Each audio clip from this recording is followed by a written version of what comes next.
All right, we're going to go ahead and get started. Hello, my name is Cassidy Bailey. I am a second grade teacher here at Garrett Elementary.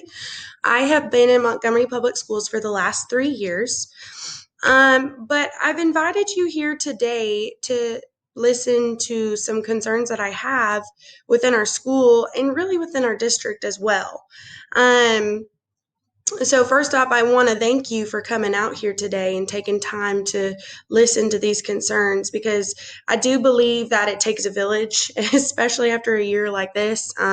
It does take a village to get through some things. So if I can get the support of some of you guys so we can push this forward, that would be great. I also want to say thank you to those of you who have followed on live stream. If you would have seen on some of my announcements, if you weren't able to make it tonight, and just because of COVID, we weren't allowed to have as many spectators here as we wished. I did give the opportunity for this event to be live streamed. So what you will see on the screen, you will see the speaker, which you should see me in the bottom corner, and you will see the presentation I have just as an outline in case you're coming in a little late so you can follow along and see where we're at within this meeting. But again, I thank you guys so much for coming out here, and I hope you take note on some of these concerns I have.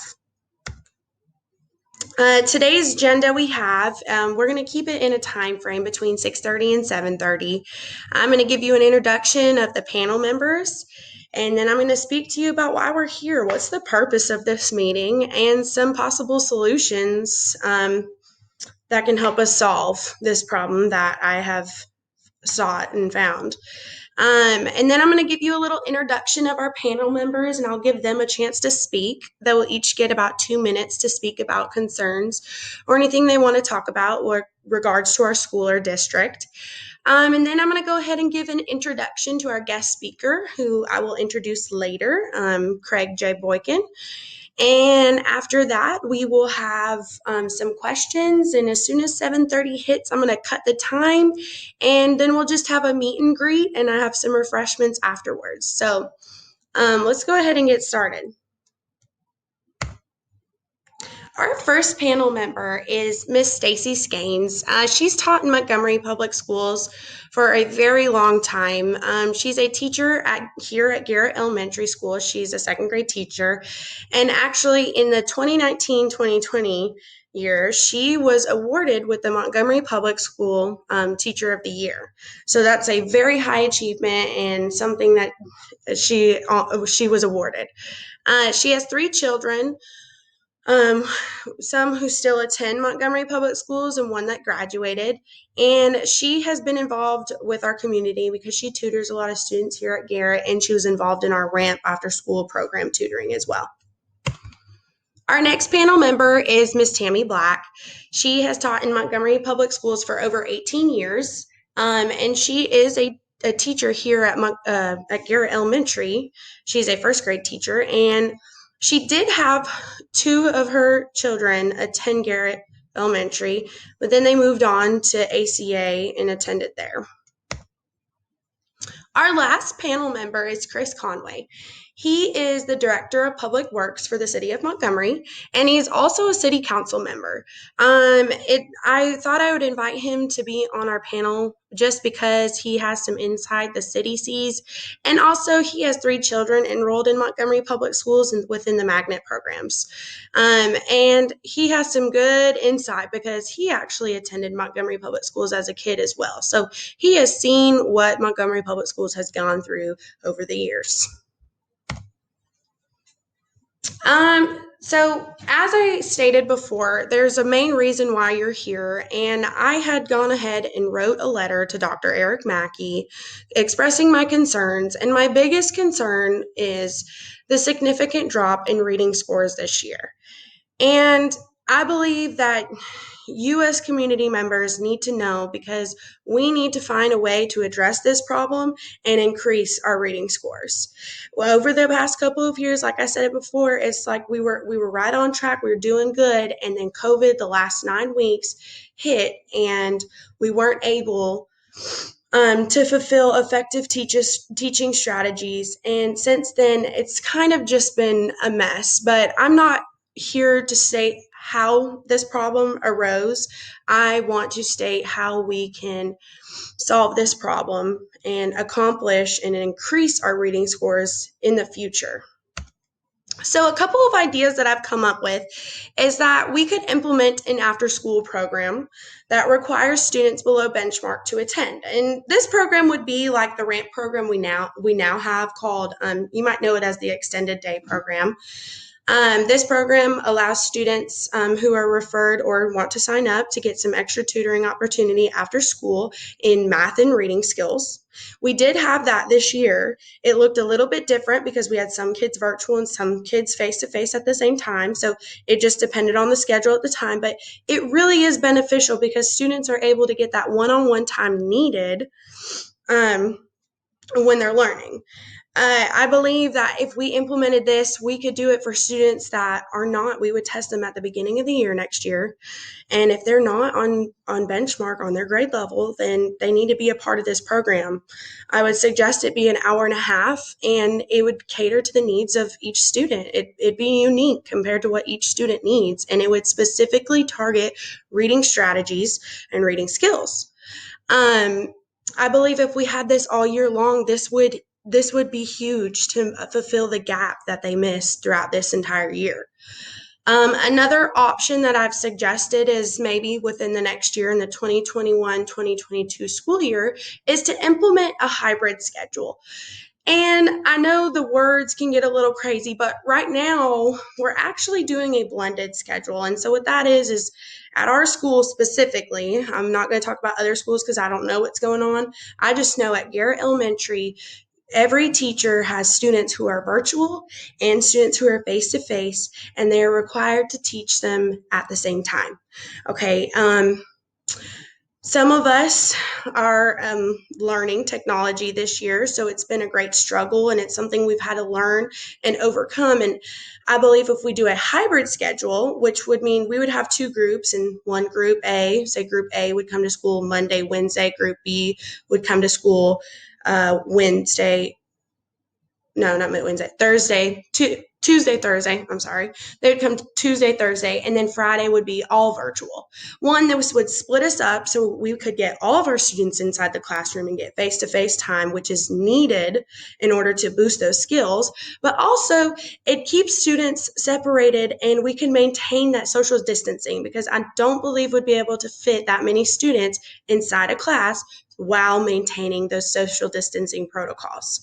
And so this will allow people to feel at ease and put less stress on teachers as they would be working with, the same group at the same time and not multitasking. Another suggestion that I may have is if we don't do that hybrid schedule is we go back to our normal, what we're doing right now, but we have some students who are virtual and some are face-to-face, but you have a designated teacher. That designated teacher could help, say face-to-face, they would all have all face-to-face children. This would benefit students because in teaching and in learning, the engagement is way different face-to-face than it is virtual. Incentives are way different than it is face-to-face and virtual. And students right now with this blended method are just not getting the engagement that they needed or the affecting teaching strategies that is needed in order to be successful in reading. And I believe if we can at least narrow down and have teachers or educators focus on, their audience, so just virtual students or just face-to-face students, then they would be able to focus on engagement and reading scores would go up and our routines would stay the same. And students would start seeing daily and consistent routines because right now it's just not there. We've just been so up and down this year. There's no consistency. And a routine leads to consistency. Consistency students thrive off of. And so I believe if we implemented at least one of these things next year, we would be able to have our reading scores go up. And I strongly believe that. At this point, if we were actually in the meeting right now and I had people, this wasn't a mock town hall meeting, I would have each panel member speak and they would get about 2 minutes, voicing their concerns or maybe suggestions they have, and I'd be writing down those concerns. Next, I want to give an introduction of our guest speaker. Mr. Craig J. Boykin is an educational consultant. I met him through his wife. His wife works here at Garrett Elementary, and he is an unbelievable man. You speak to him one time, and he's impacted your life. He is very passionate about what he does, and he's very known throughout our community and throughout the state.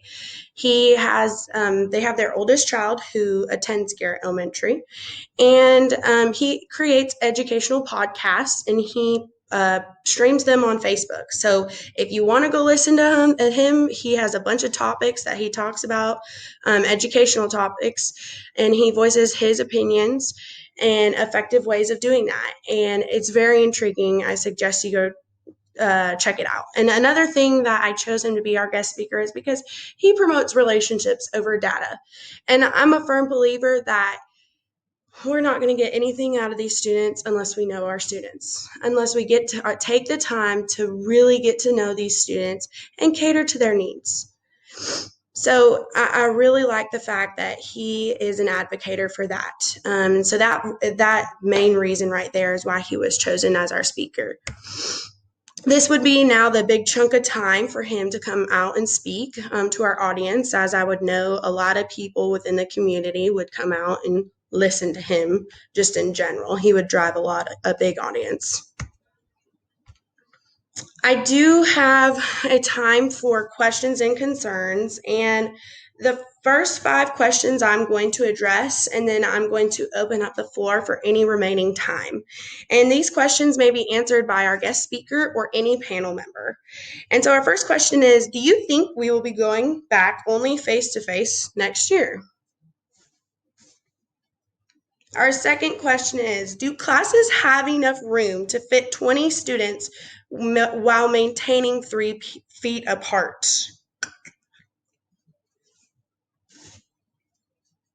Our third question is, what will help us the most to get kids back on their benchmark reading levels?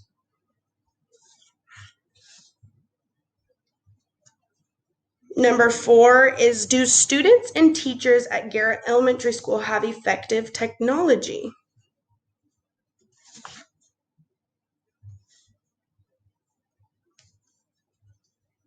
And number 5 is, I know the summer program is a well thought out program, but do you think this will only bridge the gap between the learning loss of students?